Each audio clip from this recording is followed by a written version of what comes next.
Hi, I'm Tsuyoshi Kanda, producer on Resident Evil Village. And I'm Pete Fabiano, also producer on Resident Evil Village.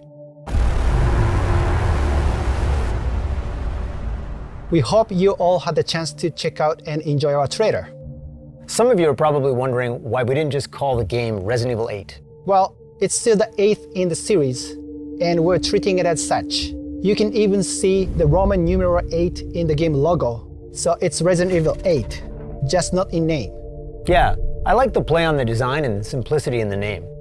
But we'll touch more on that a little later. For now, why don't we just jump in and let viewers know a little bit more about the game itself. First off, Resident Evil Village will be available on PlayStation 5, Xbox Series X, and Steam. Right, and in line with previous Resident Evil titles, we're using RE Engine. That engine brought Resident Evil 7 Biohazard, Resident Evil 2, Devil May Cry 5, and most recently, Resident Evil 3 to life. We were able to take all that we learned from those titles, along with our internal development efforts, and optimize the latest version of the engine for the next generation of consoles.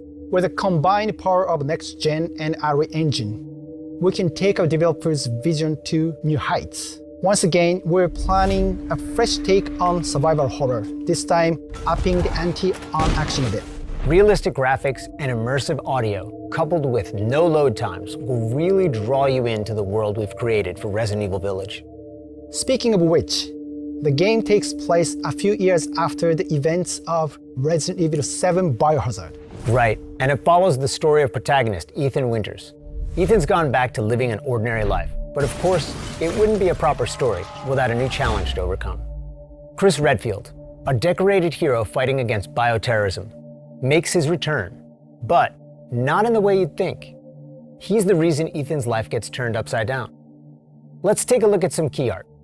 You can see Chris looking dark and far more brooding than in earlier Resident Evil appearances. The last thing worth mentioning in terms of characters here is the village itself. It plays such a crucial role as the backdrop and setting of the game that we consider it very much its own character as well. Right. Shifting gears, let's talk a bit about the game's design. You'll notice the familiar first-person perspective from Resident Evil 7 Biohazard. It really helps bring players into the world. It makes them feel like they're Ethan, with the same sense of heightened tension and fear. Here's a quick look at the game running in engine. The team is working really hard to create a great experience. You can really see the details, even close up. Let's take a look at the inventory. For players familiar with Resident Evil 7 Biohazard, or the recent versions of Resident Evil 2 and 3, you'll be right at home. We hope you enjoyed this additional look into Resident Evil Village. Oh, and here's one more piece of key art. You might want to pay extra close attention to this one. There's a lot that's being shown in it. So much so that we debated whether or not to actually put it in the announced trailer. Take a look and let your imagination run wild. We are aiming to have more to show you towards the end of summer.